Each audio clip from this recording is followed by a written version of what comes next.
What is for breakfast, Chad Daybell? Now that you will be spending the rest of your life behind bars for the crimes that you committed, for the murder of your wife, and for the murder and conspiracy to kill JJ and Ty Lee, what will you be eating for the rest of your pathetic life, Chad Daybell? Well, ladies and gentlemen, I'm going to share with you today the information from the Idaho Department of Corrections, the IDOC, on what is a typical breakfast, lunch, and dinner served on a Friday in the Department of Corrections where Chad Daybell is going to spend the rest of his pathetic life. First off, let's start with breakfast. Breakfast consists of one of two options. Every meal, lunch, breakfast, and dinner, have three options or two options. Those options for breakfast are, on a typical Friday, are the following. Bran cereal. For your colon health, Chad, because we care about your colon. And along with that is breakfast hash and some type of dessert. It can consist of one or two cookies and a milk. He is extraordinarily lucky, and so are the rest of the inmates if they get a single sugar packet. No syrup, nothing else to go with the rest of it. Just that. A single sugar packet if they're lucky. They usually have about enough sugar packets for one packet per inmate to give about 90% of them a sugar packet. Now, let's take a look at lunch. Yummy! For lunch, there are two options for lunch. The first option for lunch is corn dog with no stick, because he might want to shank someone with a little stick, and they will turn anything into a weapon behind the walls of a prison. It doesn't matter what it is. So they can't give them the stick to the corn dog. But corn dog, and along with that, all of the sides are optional and change in and out. You have to focus on just the main thing. One single corn dog. All right.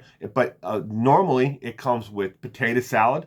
That is, if you look at the photo here with the arrow, it's dry potato salad. But that is potato salad, ladies and gentlemen. There's no creaminess to the potato salad. I don't know how they make it, but it's disgusting looking to me. Along with that, they may serve them a dessert, or they may serve them a mixture of green cut up lettuce and water. No milk, no juice. That's all on the inmate if they want that stuff. All right. The next option is bologna or a mystery meat sandwich. It basically, they give them whatever the hell they have as the main course. Lunch meat, a slice of bread, or maybe two slices of bread, cornbread, or a muffin, and then they get some kind of canned vegetable. In the prison system in the state of Idaho and everywhere else around the United States, it's extraordinarily, rare that they will ever get fresh vegetables in. Vast majority of them either come in frozen or they come in canned. That's how they get them.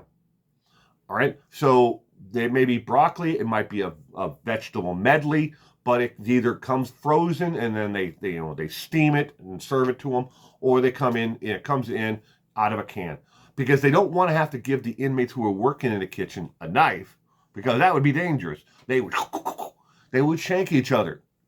So that's the options for lunch.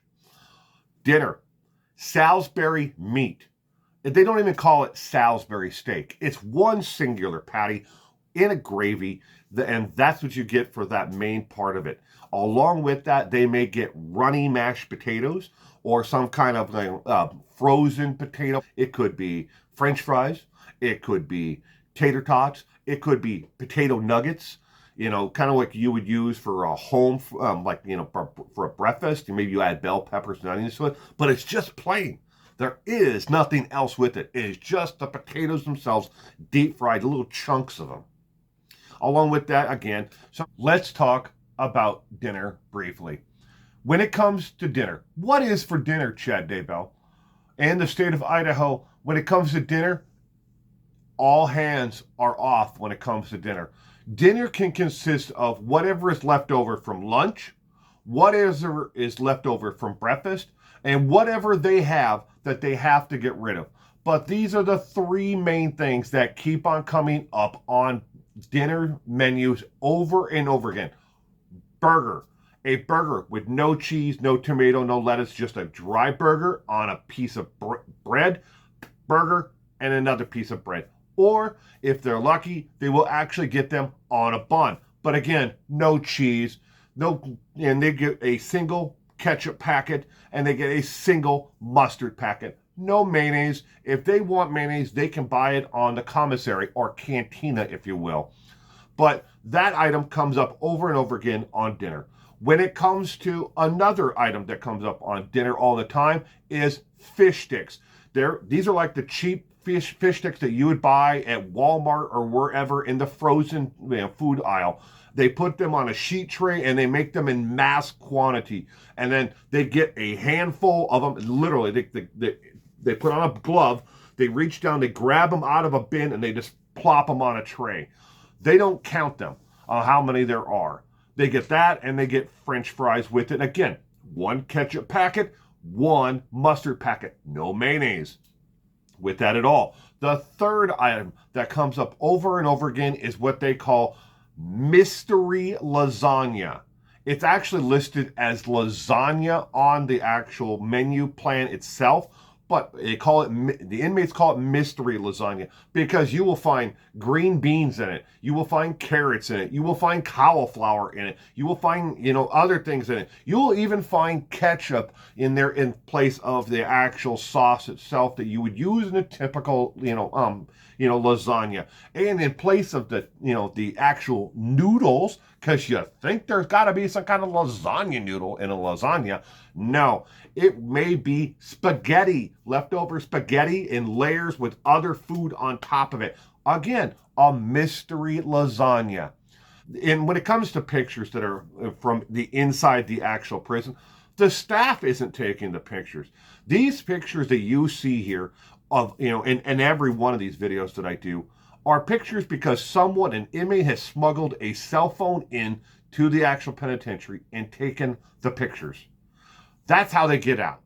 They don't get taken by the staff or anything else. If they did, they would make the meals look lovely and full and fill the tray with the massive amounts of food to say, this is what we're serving them. We're treating our inmates well. In closing, I want to say the following and make sure everyone understands this. I am very aware that homeless people, veterans, are not getting the same quality of food that these inmates are getting. I'm very aware of it. You don't need to put that in the comment section, but if you want to, go right ahead. But I'm in agreement as well. The homeless and our veterans are not getting the same meals as these inmates. Additionally, keep this in mind. If you treat the inmate like absolute scum, you need to understand, it may not be Chad Daybell, but 97%, it's actually 96.5% of all inmates who are serving time in the prison system, federal and state, will get out eventually. So if you treat them humanely, if you treat them like scum, they're going to get out and they're going to remember society treated them that way when they were in, and they will bring that into themselves and then bring that back out on you and me and everyone else in society. So keep that in mind. We can't just give them bread and water and stick them in a room and say, try to survive on that. Because I have to remember, and you should remember too, the victims in this case, and in every case, everyone who's in prison, even if they say they're innocent, they have victims out there. Maybe it's their mother that they used and abused and stole money from, or their sister or brother, or someone along that lines, or their girlfriends or wives. Someone is a victim. Their own children are victims of their crimes and the things that they did. Maybe they didn't commit that actual crime that they're in for right now, but they are guilty of crimes before then and things that they have done to other people. There are victims of all of it. You have a great day today. Leave a comment down below and tell me, who would you like me to look into next? Do you want to see an update on what Christopher Watts is eating for dinner? Or maybe Chad Daybell, Lori Vallow, or, another, hardened criminal who's doing life without the possibility of parole? Because you may be surprised on what is actually served to death row inmates on a day-to-day basis leading up to their execution, and how it differs from the actual meals that are given to inmates in the general population or in protective custody. You have a great day. And as my friend Purple always says, you never know who's going to be standing next to you next, and you never know who's going to be knocking at your door. Bye.